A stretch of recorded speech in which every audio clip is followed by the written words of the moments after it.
Hello and welcome back to the Rchversity. 42 is the answer to the universe and everything in it. But was WrestleMania 42 the answer to WWE fans' long-time prayers? WrestleMania 42 was a spectacle spread across 2 nights, but there were definitely portions of it which felt quite long and portions which left you wishing for more. So come along on this video with me as we take a look at all the matches that went down, the storylines that progressed, and speculate about what's coming down the road. Come on, show me what you got! I'm gonna destroy you! You can't handle this power! WrestleMania 42 started off, as expected, on a bit of an energetic note. On night 1, the opening bout was LA Knight and the Usos taking on The Vision and Speed. The Usos yeeted their way into the ring and they got the crowd pumped up. And then LA Knight drove in and the crowd went, "Yeah!" The Vision and Speed entrance was okay, but it was very visible that the camera and perhaps Netflix wanted to cast that spotlight on Speed. The match itself was fun, energetic, but nothing really memorable, nothing that you really take away from. And it's kind of telling that the most memorable spot happened in the end when Speed jumped through the table and bumped Logan Paul outside the ring. So okay-ish match. It was a good opener, but nothing really remarkable or nothing that would really set the fans on fire. So next up was an unsanctioned match between Jacob Fatu and Drew McIntyre. Now heading into this bout, I would say the build wasn't really that strong. It felt alright. And there was a lot of speculation that Drew McIntyre was due to take off anyways because he's off to film a movie. And Jacob Fatu has been floundering for a while, so this was something that looked like it would be right up his alley. And to their credit, both of them went at it. It was a very physical, very violent match. A couple of very innovative spots. And in the end, Jacob Fatu, he beat Drew McIntyre, and I think it was a right result overall. It made Jacob look strong, and I mean now it kind of feels like Jacob is being set up for at least a prominent spot at Backlash, so it makes sense why you would build someone up. But a good physical brawl between two big men, and I think this was the match that really got the crowd pumped up again and amped. So good match, I would say. A good follow-up to the somewhat lukewarm opening bout. Next up was the Fatal 4-Way match, a very crowded space, usually not too much of time for any sort of decent story to be told, but I mean the women did the best that they could. So you had Nia Jax, Lash Legend, taking on Charlotte Flair, Alexa Bliss, the besties, the Bella Twins, and Bayley and Lyra Valkyria. Nikki Bella had picked up an injury before the match, so there was a lot of speculation that she wouldn't be able to participate and WWE would probably throw in like a surprise replacement for her. And a surprise it genuinely was. Paige came back to WWE after a very long break and the crowd responded very warmly to her. She got that nostalgia pop, which feels kind of odd if you think about it because she's in her early to mid 30s. And but still it was really nice to see her back in the ring. The match was a mess. There was a lot taking place, but they did the best they could.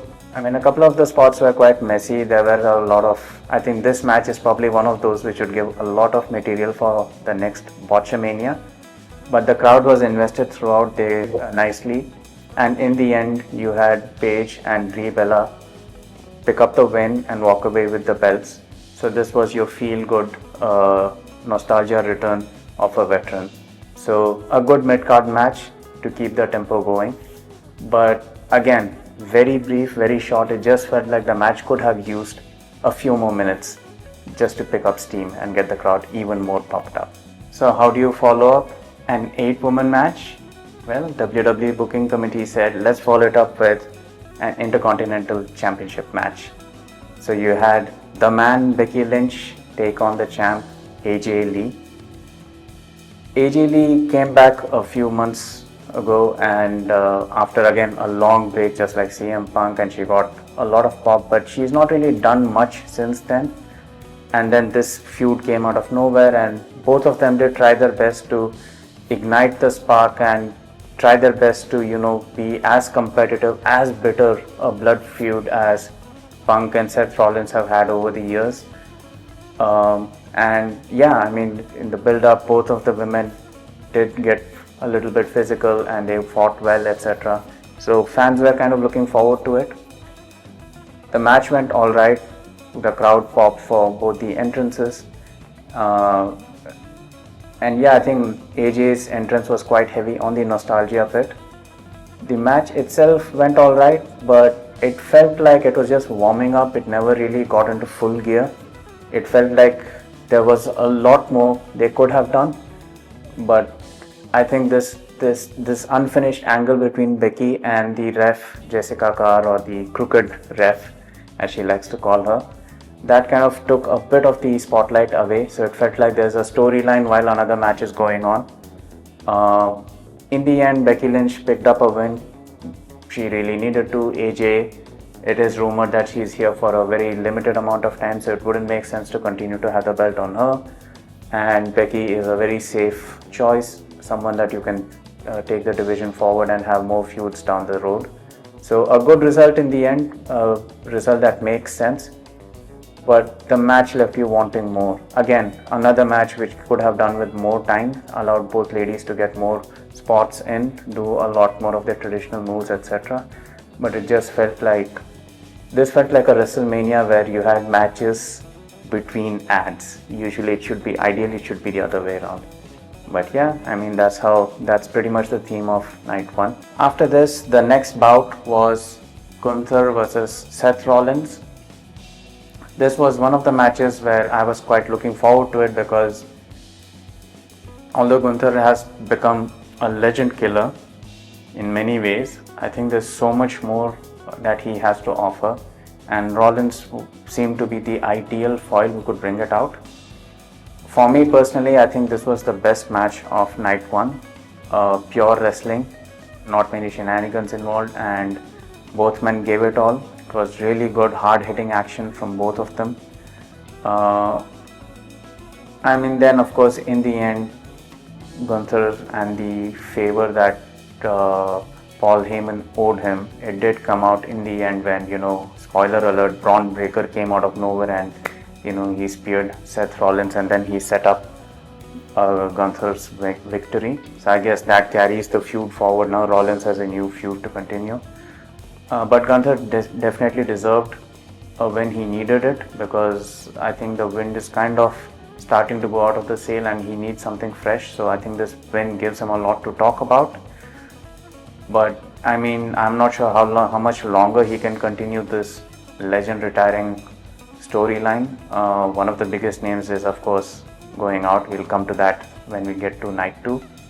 So we'll see what it feels like. But yeah, much needed need for Gunther, and probably a much needed wrestling bout for the night 1 crowd, which was really not getting much wrestling at all, to be fair. After this was the match that I was actually looking forward to the most for night 1, just because I felt like the build-up had probably, not by design, but I think just the way it played out, it had become the strongest build-up, and that was the match between Liv Morgan and Stephanie McMahon for the Women's Championship.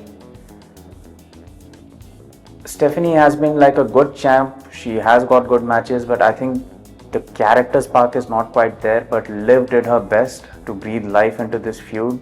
She went all out and she convinced you that she is this crazy woman who is capable of anything, and she's got so much rage inside her, and she really hates Stephanie, right? And I think Stephanie, especially with the last 2 weeks, after that infamous bump happened and Liv Morgan picked up an injury, etc. So that really added that physicality to this match, and I was feeling like this is going to be a long drawn out fight where both women are going to beat the hell out of each other. But the match didn't play out that well, again because of the timing. It was just so restricted and constrained. It felt like it was just getting warmed up. You had just gone through the opening motions and bam, the ending came out of nowhere. So Liv Morgan picked up the win. She gets to continue to be the face of the Raw Women's Division, and Stephanie picks up a loss. Now it will be interesting to see where she goes from here and what she, what her character is like. Liv Morgan, I think she's a good heel champion, but I think Stephanie works best when she's in the chase. So it will be interesting to see just how much WWE is willing to, go back and rebuild Stephanie again. So good result, but again could have been a better match if it had been given more time. Finally, the main event of night 1, Cody Rhodes versus Randy Orton. Cody Rhodes has now, I think, reached the Hogan babyface arc complete, where a person comes in, he becomes so popular, people get behind him when he's in the chase and out for the title hunt, and he has to slay this monster, and Cody conquered Roman Reigns. And since then he's kind of become the Hogan of the division, where he just has matches after matches, and the audience is now starting to feel a bit bored, I guess, of that Cody character. They want to see something different from him. This polished, refined, almost perfect champion who appears in all the matches. But then the addition of Pat McAfee out of nowhere for no reason, I think that really turned the fans the wrong way, and I think that kind of reflected during the match itself as it went along. The crowd by this point, I think they were pretty much done. It was close to the 4-hour mark and they had barely seen like 90 minutes of wrestling. That would infuriate anyone, especially if you paid the high ticket prices this year. And I think they started to turn on Cody Rhodes, and I think Cody, to his credit, he played it like a professional. He didn't try to act shocked or surprised. He played into it, he bought into it, and he started to, start more underhanded tactics, as it were. And then thankfully Pat McAfee was removed, and then the match continued, and then Randy Orton lost to Cody, and then he snapped at him, and yeah, it feels like this, I don't know if this program will continue or not. It was an okay-ish main event. I wouldn't say it was a very strong one. I don't think it was a great showcase, and I think in many ways it was a fitting end to night 1 also, because night 1 felt like it was just an extended acts of night 2. Night 2 WrestleMania, I think it was very, very evident that I think some of the online backlash to night 1 did reach WWE management. I think they put in more effort to make sure that night 2 wouldn't be a repeat of night 1. The opening match set the tone for the night. You had the Beast incarnate Brock Lesnar taking on Oba Femi, and Oba is on the fast lane. I think the crowds really love him. It's very clear that WWE really loves him, and it also was quite evident that Brock really likes Oba. This was not a match that anyone wanted to see, like a 30-minute or a 60-minute Iron Man match. You just wanted to see two men go out and beat each other up. Again, it was a 5-minute match, but I think Brock came in and he did all his moves. And the main story of this match was that Brock is a beast, but he's an older beast now, and Oba is the future. He is the next big thing, as Michael Cole called him. And Oba showed that step for step, pound for pound, he is the better man today than Brock Lesnar is. So Brock got all his traditional moves in, and Oba didn't, not like what Brock used to do. He didn't like completely shrug off Brock's attacks. He did a good job of making you feel like Brock's attacks or his hits were affecting him. It was taking him time to recover and come up, but then he was able to recover. He wasn't put down. And Brock did a brilliant job of making you believe that Oba's offense was so powerful that even Brock Lesnar could not withstand it. And he went down he went down to Oba's finishing move, and he is so athletic. Like when I watched the replay, I realized that more than Oba lifting him, it was actually Brock leaping up to make it easy for Oba to then carry him on the shoulder and do his power bomb. And then Oba picks up the win. Paul Heyman and the rest of the crowd is shocked. Then Oba milks the moment and then he leaves the ring.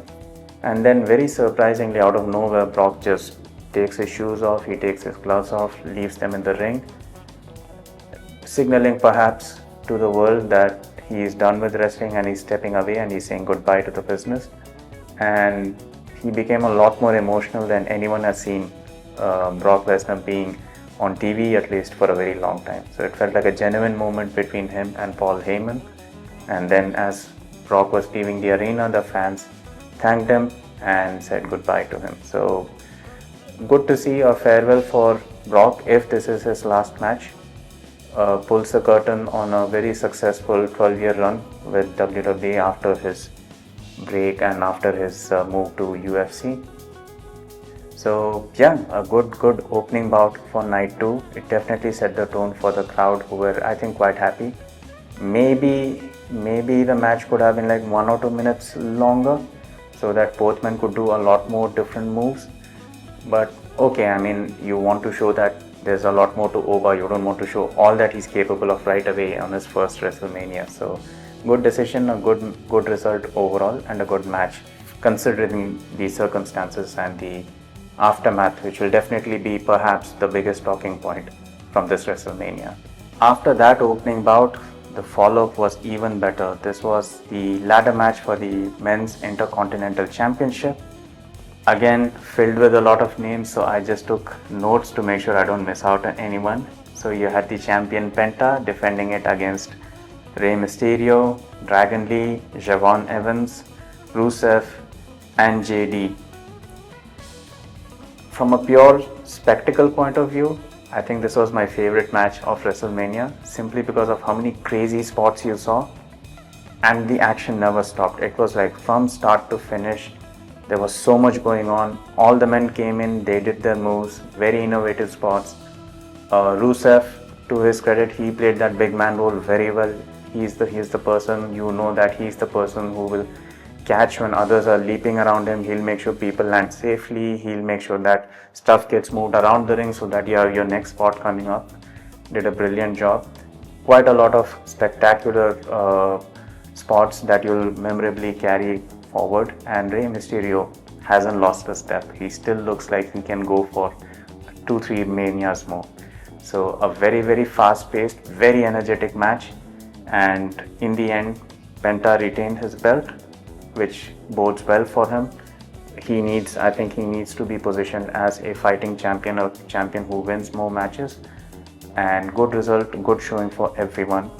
A brilliant follow-up to a very strong opener. So already night 2, at least with the first 2 matches, it felt like it was, gearing up to be really worthy of WrestleMania. After this, we had the United States Championship match with Trick Williams and Sami Zayn.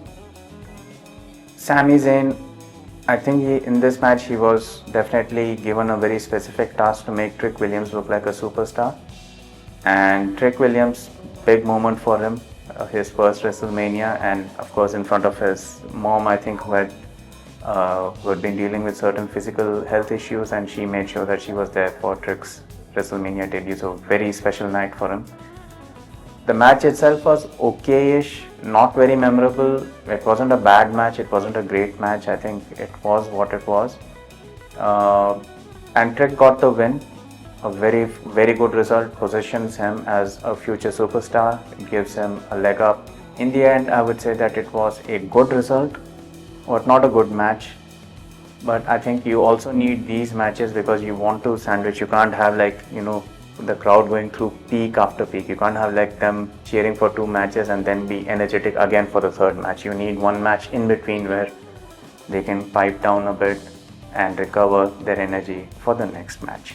The next match was a street fight between Dirty Dom Mysterio and the Demon Finn Balor.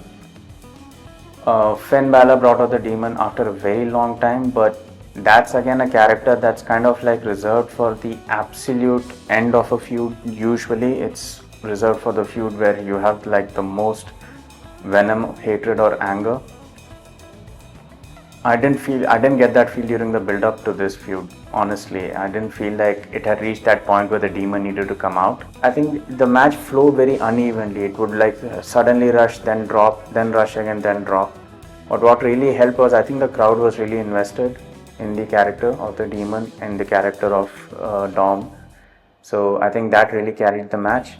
In the end, a good result. Finn Balor picks up the win over Dom Mysterio. Finn really needs a couple of wins under his belt. He's been floundering for way too long. And it will be nice to see where Dom Mysterio goes. I think now that the Judgment is pretty much disbanded, there is nothing left in it, and this is probably the final piece which leads to the dissolution of the group. It will be interesting to see what's coming up for Dominic Mysterio. Will they go back to that triangle story again with him and Liv Morgan and Roxanne, or will they take Dom in a new direction? It will be interesting to see. For Finn Balor, I think he'll probably want to extend this feud with Dom for maybe a couple of more months and then move on to something else. What that is, we don't really know for sure. After Dom's match, of course, you had Mami coming out next. It was time for the WWE Women's Championship match between Rhea Ripley and Jade Cargill. Almost reminded me of Hogan vs Ultimate Warrior, the irresistible force meets the immovable object kind of thing. It was power versus power, great entrances from both ladies. I think in this match, Jade Cargill probably did her best to hit back at critics who always say that, she's a very limited wrestler, blah blah blah. I think in this match she proved that she can really go. She does good spots and she's able to hang in the ring with someone like a Rhea Ripley. Rhea, on the other hand, I think she took a conscious decision in this match to not showcase her strength as much as her agility now. I think she's noticeably lighter now and she's trying to incorporate more athletic acrobatic moves in her moveset, and I think that's really good to see because then it presented a sort of contrast within this match. And in the end, Rhea picks up a win. Again, a good decision, I think. Jade as a champion, I think she's alright, but I think they needed Rhea to carry the division forward, and I think now with Liv firmly established as the champion on Raw, I guess this moves Rhea to SmackDown and opens up a whole new possibility of new feuds for her. So good result, a good match, could have been a great match, but a good result nevertheless. So, and the grand finale of WrestleMania 42 in Las Vegas, it was the Tribal Chief Roman Reigns versus the champion CM Punk. This feud has been, I think they planned it perfectly. I think they knew exactly when to boil it, when to cool it off, when to hit the high notes, get that controversy in, and then when to climb down. And I think there were probably 3 or 4 feuds that were managed this well going into WrestleMania, but it was quite evident that this was the main event. This was the match that WWE wanted to showcase. I felt really happy for CM Punk that he finally got to realize 2 of his lifelong dreams. One was, of course, main eventing WrestleMania. Maybe in the future, if he's healthy and he sticks around, he'll get to win a championship at WrestleMania. And then, of course, before he retires, I hope he also gets his ice cream bars. Quite a nice video package for both men before the match began. I really liked the fact that they used Punk's old Ring of Honor theme music for the video, but then very surprisingly during his entrance he came out with zero music.